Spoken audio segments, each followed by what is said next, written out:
Tout le monde, bonjour chers élèves, bonjour monsieur le censeur, monsieur le professeur, tous mes collègues aussi, je vous salue, je vous souhaite que l'année soit achevée en paix avec une sérénité. Voilà, donc en gros, c'était pour vous souhaiter simplement une bonne finalité de l'année scolaire. Voilà, donc j'aimerais vous présenter une séquence de cours. Donc en ce qui concerne les champs magnétiques, ce n'est pas intégralement un cours, parce que c'est un peu quand même difficile de réaliser un cours sous cette forme de format vidéo. Donc c'est un peu difficile. On essaie simplement de traiter des séquences qui permettront simplement de faire des liens entre les divers cours sur les champs magnétiques. Parce que le cours de champs magnétiques, surtout en classe de terminale S, est scindé en plusieurs rubriques, en plusieurs parties. Voilà. Il n'y a pas intégralement une leçon qui porte simplement le titre force magnétique, ou champ magnétique, mais quand même ces leçons sont subdivisées, sont indiquées en division. Voilà.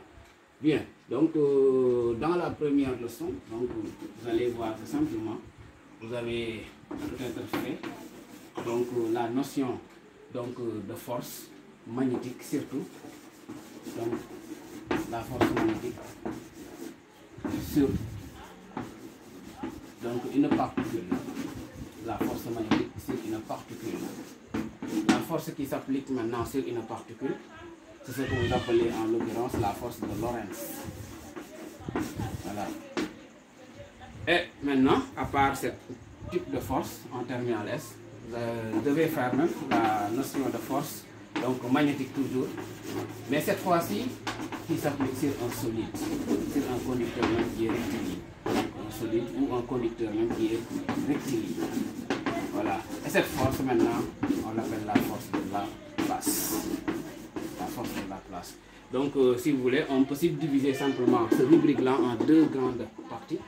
Donc, il y a une partie qui traite ce qu'on appelle la force de Lorentz et une deuxième partie qui traite la force de la place. Qu'est-ce que la force de Lorentz? Donc, cette force est une force qui est appliquée sur une particule dans un champ magnétique.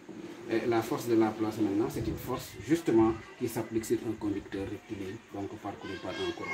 Voilà, en gros, ce sont les deux rubriques qui concernent les forces magnétiques dans le cours de terminale S. Bien, ici, si on veut essayer de dissimuler ou bien essayer de faire ce qu'on appelle une corrélation qui existe entre les deux, Lorentz, c'est un physicien hollandais, effectivement, du 19e, 20e siècle. Laplace est un physicien français, effectivement du 18e siècle. C'est parce que la loi de Laplace précède. Et là, on vous rappelle que ce sont deux grandes parties qui nous enseignent des lois. Donc la loi de Lorentz est l'essentiel des cours, effectivement, sur les forces magnétiques appliquées à une particule. Et la loi de Laplace, effectivement, c'est ce que étudie simplement le chapitre intitulé Forces de Laplace. Voilà. Là, pour simplement faire le lien qui existe toujours entre les deux, Lorentz, pour parler un peu de lui d'abord, il a développé la théorie effectivement de la nature ondulatoire de la lumière. C'est pourquoi même il a reçu le prix Nobel de physique en 1902. Il a partagé avec Peter Giemann. Effectivement, c'est un excellent physicien hollandais. Il a étudié la nature effectivement ondulatoire de la lumière et la conception encore de la matière. Et là, Laplace, c'est l'un des rares physiciens effectivement qui s'est intéressé au domaine de la politique. Il a été même Premier ministre effectivement sous le règne de Napoléon Ier, au 18e siècle. Voilà. C'est pourquoi en France, on l'appelle le Newton de France. Newton de France. Il y a un collège qui porte son nom, un lycée encore qui porte son nom, des rues même qui portent son nom. Il y a même ce qu'on appelle un astéroïde. Un astéroïde. Un astéroïde, c'est une planète mineure, qui possède ce qu'on appelle des roches, qui possède encore ce qu'on appelle de la glace. Voilà. Un type de planète, effectivement, dans laquelle, effectivement, vous voyez que des roches et de la glace est appelé astéroïde. Cet astéroïde a été découvert récemment, pratiquement en 2015, en octobre 2015, et ça porte le nom de Laplace. C'est pour dire que c'est un physicien très effectivement populaire. Il s'appelle le Newton de France. Et pour dire que simplement c'est l'un des plus grands physiciens français. Voilà. Par corrélation, vous avez développé la Lorentz maintenant. C'est une relation trouvée par Lorentz en 1912 Donc effectivement, il a essayé de chercher ce qu'on appelle la relation qui existe entre la force donc, magnétique appliquée sur une particule, donc de charge Q. Cette relation encore relie la vitesse, effectivement, mais implique le champ encore, donc c'est-à-dire l'endroit dans lequel effectivement se déplace la particule. Lorentz nous dit que simplement, par rapport à cette loi, il dit que toute particule de charge Q pénétrant dans un champ magnétique, donc effectivement B, donc effectivement avec une vitesse quand même V, subit la force effectivement magnétique F. Et cette force magnétique s'exprime par la relation Q, donc V vectoriel B. Donc Lorentz nous dit que la force magnétique effectivement appliquée sur une particule de charge Q entrant dans un champ magnétique B avec une vitesse quand même B, V, donc est donnée par l'expression F égale QV vectoriel B. Ça c'est un opérateur mathématique appelé le produit vectoriel. Donc les élèves le comprennent. Effectivement, vous avez fait la signification du produit vectoriel. Maintenant le plus important, c'est pas simplement la relation formelle, mais ce qui est plus important ici, c'est de pouvoir appliquer cette relation dans les problèmes. Bon, ici, nous allons essayer simplement de faire le lien, puisque c'est effectivement l'objectif, le lien qui existe entre les différentes forces magnétiques, à savoir la force de Lorentz et la force de Laplace. Et ici, vous aurez, donc pour caractériser, bien pour donner les caractéristiques de cette force, voilà, qui parle de caractéristiques, donc parlera encore de point d'application. Le point d'application. Le point d'application de cette force, donc, n'est rien d'autre que simplement la particule. C'est sur la particule. Donc, c'est une force qui s'applique sur la particule, la force de Lorentz. Donc, vous en avez encore ce que vous appelez ici la direction. La direction. Pour indiquer la direction de cette force, on vous dira que simplement, mais F est perpendiculaire avec orthogonale. L'orthogonalité, surtout avec les deux vecteurs. La notion de perpendicularité est surtout employée par les droites. Effectivement, mais on peut dire que F est orthogonal à V, mais encore on peut dire encore justement que F est orthogonal encore à B. Voilà. On peut dire encore, puisque si on écrit une relation de produit vectoriel, F égale QV vectoriel B, on peut dire QV B, F forme un trièdre direct. Voilà, là aussi ça peut répondre à la notion de direction. On peut dire que la direction de la force est telle que QV, donc B, F forme ce qu'on appelle un trièdre direct. C'est ça la signification. Et là, la signification de tout produit vectoriel, c'est ça. Si on écrit une relation de produit vectoriel telle que simplement W égale à U vectoriel V, cela signifie que simplement W est orthogonal à U, mais W est orthogonal à V. Ça, c'est la signification du produit vectoriel.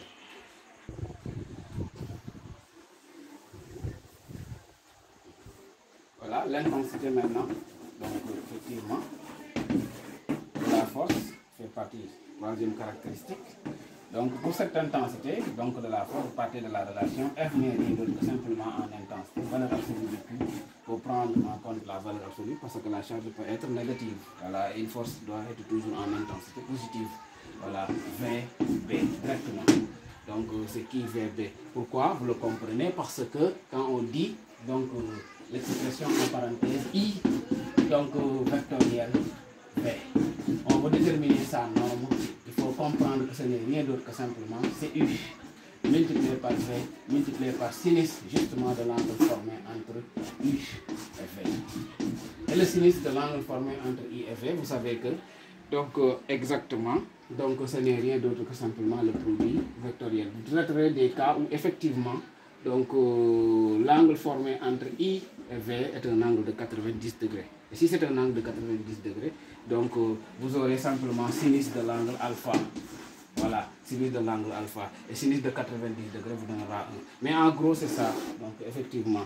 Mais en terminale S, le plus souvent, les cas qui sont traités, c'est le cas où la vitesse est orthogonale au champ B. Et si la vitesse est orthogonale au champ B, on peut dire sinus de 90. Maintenant, ce qui veut dire que si vous comprenez que, effectivement, dans le cas où V est orthogonal à B, le sinus là, c'est pas la peine de l'amener parce que l'angle formé entre les deux ne sera qu'un angle de 90 degrés. Et dans ces conditions, donc V, donc vectoriel, donc B, donc effectivement, vous donnera simplement V fois B. Voilà. Donc il faut comprendre que, donc V, donc effectivement vectoriel B, Donc E sera égal que simplement à V donc fois B. Pourquoi? Parce que l'angle formé entre les deux ne sera qu'un angle de 90. C'est le cas le plus traité simplement en terminal S. Mais n'empêche, on tient compte du sinus, donc effectivement de l'angle. Alpha maintenant étant l'angle formé entre V et B. Donc on peut dire que simplement alpha sera égal simplement à l'angle formé entre V et B. Voilà. Donc en gros c'est ça. Maintenant partons simplement de l'autre caractéristique du vecteur. Il nous reste la caractéristique du point de distance. Oui, donc dans quelle orientation on doit simplement représenter donc cette force. Dans ces conditions, il faut appliquer la règle de la main droite. La règle de la main droite, il y a ce qui applique encore la règle des trois doigts de la main droite. Donc effectivement, ces trois doigts-là, donc on peut les appliquer. Comme on peut appliquer la règle aussi de la main droite. La règle de la main droite, donc effectivement, pour l'appliquer, donc dans une conception beaucoup plus simple, effectivement, allant dans le sens de l'orientation simplement de F. Parce que les caractéristiques quand même d'un vecteur doivent être complètes. Quand vous représentez un vecteur, vous devez le représenter sur quelque chose, ou bien en un point, c'est ça qu'on appelle le point d'application. Quand on représente un vecteur aussi, on doit indiquer ce qu'on appelle la direction, c'est-à-dire la droite d'action de ce vecteur. Quand on représente un vecteur aussi, pour en savoir ce qu'on appelle effectivement la caractéristique en termes d'intensité, en termes de normes, en termes de valeur numérique, il faut introduire le résultat qui porterait et qui va être simplement tiré à travers la force de Lorentz, c'est-à-dire l'expression. Voilà. Et dans ces conditions maintenant, il faut comprendre que ça c'est la loi. Mais dans les applications des exercices, ce n'est pas ça qui sera appliqué. Parce que vous aurez là-bas des cas particuliers. Et le cas le plus utilisé en terminale, dans les 99%, vous aurez le cas où la vitesse est orthogonale à B. Dans ces conditions, c'est déjà fait. Si la vitesse est orthogonale à B, vous savez que simplement l'angle formé entre les deux ne sera qu'un angle de 90. Et sinus de 90 vous donne d'où l'expression se résume simplement donc, à cette expression. Voilà. Bien.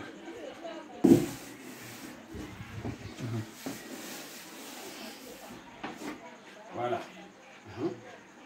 Pour le sens maintenant de cette force, c'est la règle de la main droite qu'il faudra appliquer. Donc, ou bien la règle des trois doigts de la main droite. Donc, on nous dira que simplement, partant de la relation, donc effectivement, qu'est-ce qu'on a d'après la loi de Lorentz? On a F égale à qui V, donc vectoriel B. Qui V vectoriel B. Maintenant, il faut disposer la main suivant le vecteur QV. Le vecteur QV. La paume doit être orientée dans le sens de B. Et la pouce écartée indique le sens de F. Voilà. C'est-à-dire on dispose la main, je dis bien la main droite suivant donc le vecteur QV. Le vecteur QV c'est très essentiel parce que je prends deux exemples donc, dans une région commune donc, où une particule de charge de Q, donc effectivement positive, donc entrant dans un champ magnétique quand même qui est sortant, cette forme de représentation est en train de nous montrer que le champ donc pointe vers vous. Effectivement, ça se fait à terme d'un point, simplement. Imaginons donc la particule entre ici avec une vitesse V. Voilà. Pour faire la représentation, donc effectivement, donc, de la force, c'est très simple. Très simple, on peut appliquer la règle de la main droite. Ici, la charge est positive. Donc, on dit que la main droite doit être disposée dans le sens du vecteur Q fois V. Attention. Le vecteur Q fois V ne dépend que simplement, donc son orientation ne dépend que de Q. Donc, effectivement, cela veut dire que si Q est positif, V et QV ont le même sens. Mais si Q est négatif, V et QV ont un sens contraire.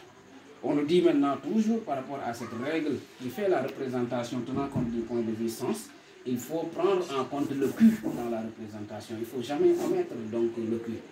La main droite est disposée dans le sens du vecteur QV. C'est-à-dire la partie étant positive, dans le sens du vecteur QV, c'est ça ou ça. Donc c'est ça ou ça. Pourquoi je ne le dispose pas comme ça? Parce que effectivement, donc la charge elle est positive. Donc cela veut dire que qui V et V, même orientation. Je dispose ma main soit dans ce sens, soit dans ce sens. Maintenant, quel est le vrai sens de disposition? Il faut regarder donc effectivement le sens de B. Si je dispose comme ça prouve que le B donc est rentrant. Et c'est pas bon. Donc je dois le disposer comme ça. Et la paume doit être en ouverture, donc dans le sens de B. Ce qui veut dire que la pouce écartée indique F. Et pour faire la représentation de F, c'est ça F. C'est ça F. Voilà. Et là maintenant, si on vous demande de représenter la trajectoire, vous savez que ici ce sera donc une trajectoire circulaire. Donc effectivement, dans ces conditions, la déviation se fera vers le bas. Pourquoi vers le bas? Parce que vous comprendrez qu'effectivement, donc si donc une particule a dévié, c'est parce que cette déviation est indiquée par l'introduction d'une force. La force, c'est toute cause capable de produire quand même un mouvement. Si parce que la force est orientée dans ce sens-là, la trajectoire donc, que cette force imposera à la particule sera une trajectoire quand même qui est descendante. Voilà. Dans le deuxième exemple, maintenant, on prend donc un cas, effectivement, la particule est entrée avec une vitesse.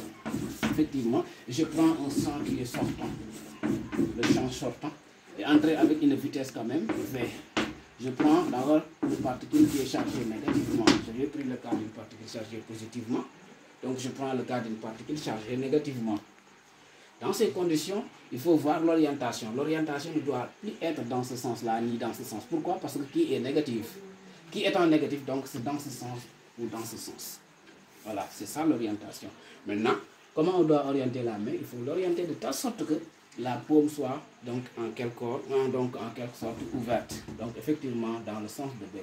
Dans ces conditions, je dois disposer la main dans ce sens. C'est ça que ça. Pour la force de la place, donc comme on l'avait dit tout à l'heure, la force donc, de Lorentz, c'était une force quand même magnétique qui s'appliquait sur une particule, c'est-à-dire sur un point matériel. La force de la place maintenant, c'est une force magnétique effectivement qui s'applique quand même sur une tige. Donc une tige de longueur L. La longueur de la tige donc, sera représentée comme étant L. Donc à chaque fois la longueur donc, compte bien. Donc si vous savez donc, pourquoi ici on ne parle pas de tige effectivement d'une autre matière, parce que quand on choisit les tiges quand même métalliques, c'est parce que ce sont des conducteurs de courant. Voilà. Donc une tige métallique, c'est une tige, c'est un dispositif effectivement dans lequel les électrons, les charges peuvent être simplement en mouvement. Voilà, mais quand on choisit quand même des isolants, ça ne marche pas. La loi de la place ne marche pas avec les isolants. Il faut que quand même le corps soit un conducteur. Et là, la différence entre un conducteur et un isolant, vous le comprenez, effectivement. Un isolant, c'est un corps, effectivement, dont les particules, effectivement, sont fixes. C'est-à-dire, les charges sont fixes. Alors qu'un conducteur, donc ces charges se déplacent. Effectivement, c'est pourquoi maintenant il a la susceptibilité de produire du courant. Si je prends l'exemple, effectivement, donc du bois sec, effectivement blanc, si vous chauffez l'une des extrémités quand même du bois, effectivement, la chaleur ne se propage pas trop tout au long. Vous pouvez toucher ici sans sentir quand même la chaleur. Mais si vous prenez un morceau de fer, là c'était le bois. Si je prends maintenant un morceau de fer, mais avec le morceau de fer, ça ne fonctionne pas comme ça. Si vous chauffez quand même effectivement donc l'une des extrémités, vous voyez que la chaleur se propage tout au long. Effectivement. Donc ça prouve que les charges se sont déplacées, se sont migrées tout au long simplement de ce conducteur. Et s'il s'agit du bois, effectivement, les charges restent fixes, ce qui implique que simplement, la plupart du temps, les conducteurs peuvent être subdivisés en deux. Effectivement, il y a les conducteurs thermiques et les conducteurs électriques. Mais le plus souvent, les conducteurs électriques sont encore des conducteurs comme qui sont thermiques. En l'occurrence, les meilleurs conducteurs de corps, ce sont les métaux. Voilà. Bien, donc dans la loi donc de Laplace. Cette loi peut être retrouvée encore, je vous rappelle qu'il peut être retrouvée à partir de la loi de Lorentz, donc la formule de Laplace. Donc bien que c'est une formule même qui précède la formule de Lorentz, mais la science c'est comme ça, tout se retrouve toujours, tout se converge. Voilà. Et là, les vérités donc retrouvées dans la loi effectivement de Laplace, donc reprouvent encore donc la vérité de la loi de Lorentz. Et là, c'est pour dire que simplement, pour détecter tout cela, on peut essayer d'extraire. Si on a une tige, la tige donc, est faite de sous-séquences. La tige est faite d'un nombre de particules. Là, j'ai donné que 3 catégories de particules qui sont des électrons E1, E2 et E3.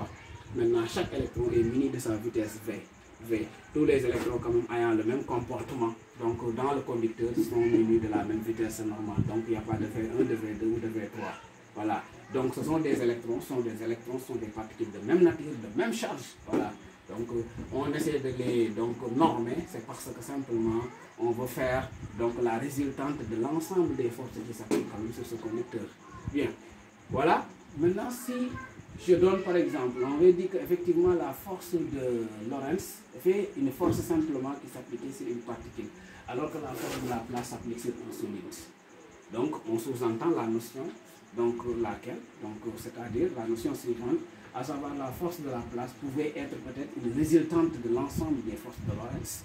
Parce que quand on prend la tige, on peut subdiviser cette tige en plusieurs catégories de sous-particules.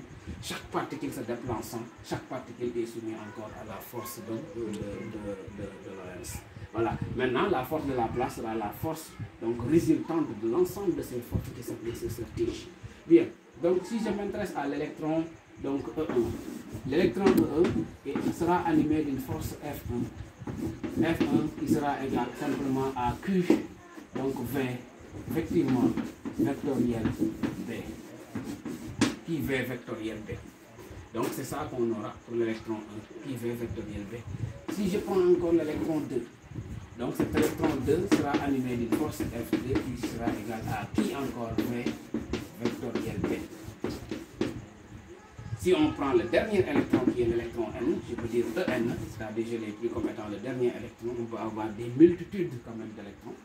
Donc Fn, la dernière force, ne sera rien d'autre que qui V, donc effectivement vectoriel B. Bien. Maintenant, si on essaie de faire la somme des forces, la résultante des forces, grand F, donc effectivement, qui est égale simplement à la somme des forces, donc F1, donc dF, et là nous dirons simplement la somme de ces forces-là, effectivement, en quelque sorte, lorsqu'on fait tendre simplement de 1 jusqu'à N, effectivement, donc on dissimule la notion simplement FI, la somme des forces FI, I allant de 1 à N, donc on peut dire simplement, ce n'est rien d'autre que, donc F1, vecteur, voilà, plus F2, vecteur, plus, donc la dernière force Fn. Alors si on essaie de faire la somme, la force grand F s'exprimera par la relation. Si on fait la sommation, on aura simplement, parce que si vous faites la sommation de N force, là regardez, on est parti de l'indice 1 jusqu'à terminer à l'indice N. On peut savoir le nombre quand même de représentations qu'on a, le nombre de représentations qu'on a ou le nombre de termes qu'on a.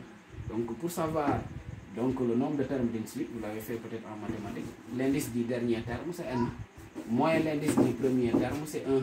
Là, on est plus 1. Voilà. Le nombre de termes d'une suite, c'est ce qui vous donnera ici, donc c'est égal à N. Voilà, directement. Le nombre de termes d'une suite, c'est l'indice du dernier terme, moins l'indice du premier terme, plus 1. Si on le fait, on retrouve simplement N fois. Cela veut dire que simplement, on aura N termes dans cette relation, et les N termes seront identiques. Parce que regardez, qui V vectoriel B, qui V vectoriel B, qui V vectoriel B, N fois. Donc cela veut dire que la force là n'est rien d'autre que simplement N qui V. Effectivement, vectoriel B. Voilà, c'est pas fini. Donc il faut essayer de l'expliciter. Donc c'est très important. On va essayer maintenant d'introduire une relation de l'intensité. Donc vous connaissez donc ce qu'on appelle l'intensité du courant. L'intensité n'est rien d'autre que la quantité d'électricité NQ divisée par le temps T. C'est ça qu'on appelle l'intensité. NQ divisé par le temps T. Maintenant, je peux dire simplement que NQ n'est rien d'autre que simplement donc I fois T. Maintenant, ceci, je vais essayer de le remplacer dans cette expression. Donc, ceci permettra d'obtenir F égale. Donc, je remplace I, donc T, V, donc vectoriel B. Donc, c'est ça que j'ai essayé simplement de remplacer par son expression. Ça, ce n'est rien d'autre que donc, IT. Si vous le remplacez dans cette expression IT, donc effectivement V vectoriel B, ceci encore est en train d'introduire une nouvelle grandeur, donc effectivement en physique. Vous savez que, effectivement, si vous voulez, on peut dire que la vitesse n'est rien d'autre que simplement en termes de vecteur, la distance. La distance parcourue effectivement par les particules, ce n'est que la distance L. Donc on peut dire que ce n'est rien d'autre que L divisé par le temps T. Voilà. Et là, cela veut dire que, donc, on a retrouvé quoi ici? Donc, VT. VT peut être explicité. VT peut être remplacé par la grandeur L. Donc, cela veut dire que simplement, VT, donc, effectivement, égale à L. Donc, en termes de vecteur.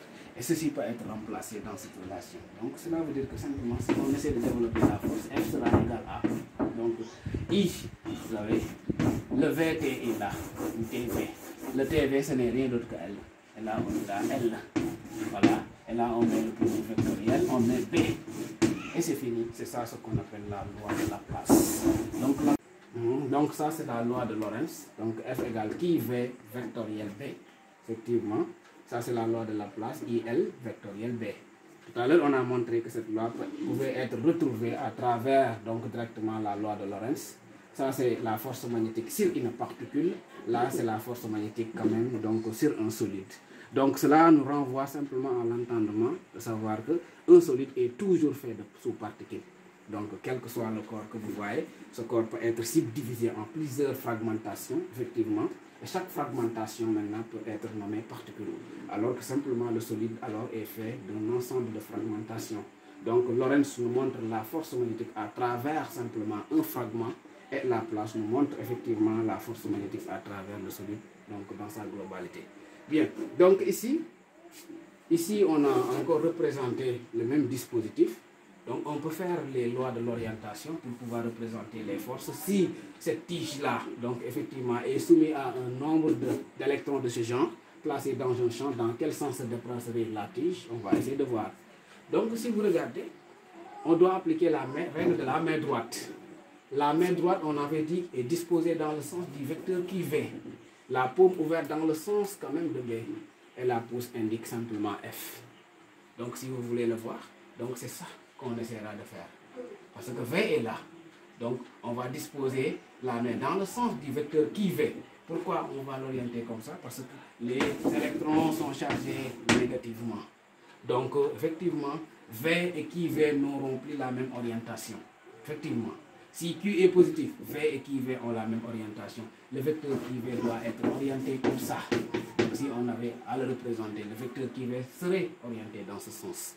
Voilà. C'est pourquoi pour disposer la main, c'est ça qu'on doit faire.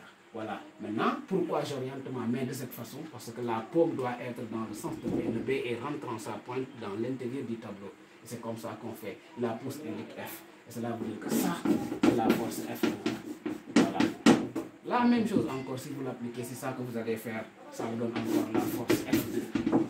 Et là, vous allez faire la même chose, ça vous donne la force F1. Voilà. Regardez maintenant, c'est l'ensemble des résultantes de ces forces. Vous voyez, les forces sont orientées de la même façon. Donc, le résultante aussi sera orienté de la même façon. C'est très simple. Cela veut dire que maintenant, pour représenter leur force résultante, la tige métallique sera comme ceci. Et là, le centre d'inertie de la tige sera dans ce sens. Et là, une force globale qui sera schématisée. Cette force globale-là, donc c'est la résultante de l'ensemble de ces forces. Sur une tige, quand même, s'il s'applique plusieurs poussées qui sont orientées de la droite vers la gauche, c'est parce que l'ensemble des poussées peuvent être résumées en une seule poussée, globalement. Et cette forme de poussée-là est appelée la force de Laplace. Donc la force de Laplace est une résultante de l'ensemble des forces de Lorentz. Donc je l'ai dit tout à l'heure, les forces de Lorentz, la force de Lorentz c'est sur une particule, alors que la force de Laplace c'est simplement sur un solide globalement. Et là, donc le centre d'inertie c'est très important pour tout solide. Donc la force de Laplace ne s'applique qu'au centre d'inertie de la tige. Voilà.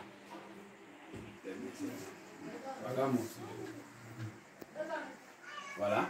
Donc pour simplifier l'application de Laplace, effectivement, Laplace est plus simple à appliquer que Lorentz. Parce que si on écrit ça, donc on vous dit que simplement pour appliquer la force de Laplace, on peut encore donc utiliser la règle de la main droite, mais cette fois-ci en une sorte d'entendement. Le vecteur qui vient n'est plus ici, donc ce qui le remplace, ce sera simplement le L encore, ou bien le I fois L, directement. Si je prends maintenant dans un espace, effectivement, où il y a un champ magnétique, effectivement, qui est sortant, le champ magnétique, effectivement, c'est une caractéristique quand même de l'espace. Le premier, effectivement, c'est déjà fait, vous le comprenez. Vers la leçon sur la généralité sur les champs magnétiques, vous avez montré effectivement les dispositifs donc, qui pouvaient créer donc, le champ magnétique, à savoir l'aimant pouvait être à l'origine d'un champ magnétique, à savoir un conducteur parcouru par un courant pouvait être à l'origine d'un champ magnétique. Mais encore, il y a le champ magnétique naturel appelé le champ magnétique terrestre. La Terre crée donc à son voisinage, dans l'espace qui l'environne, effectivement un champ magnétique. Et ce champ magnétique-là est appelé le champ magnétique naturel, Effectivement, c'est très important. Et c'est un champ donc, qui entre dans les conditions, effectivement, donc, de vie sur Terre. C'est très important. C'est pour dire que simplement, c'est indispensable à la vie. Bien, donc ici, donc, cette notion, pour pouvoir représenter cette force, on avait dit que la force de la place s'applique au centre d'inertie. Le centre d'inertie, effectivement, si le solide est homogène, ça représente le milieu de la tige. C'est le point quand même où il faudra tenir la tige pour maintenir son équilibre.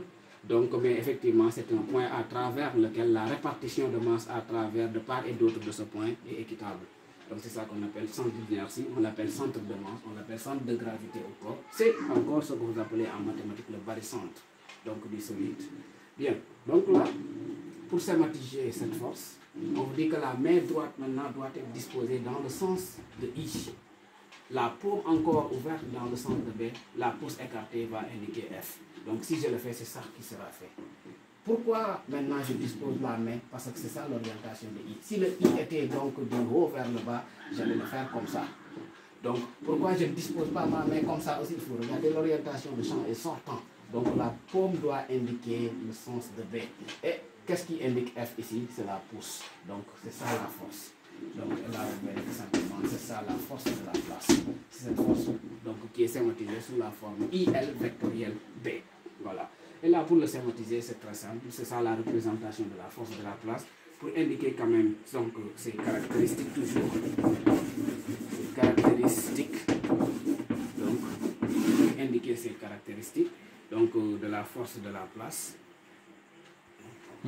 Voilà, pour les caractéristiques maintenant de la force. Le point d'application, vous savez, c'est le centre d'inertie. Centre d'inertie de la tige. Centre d'inertie.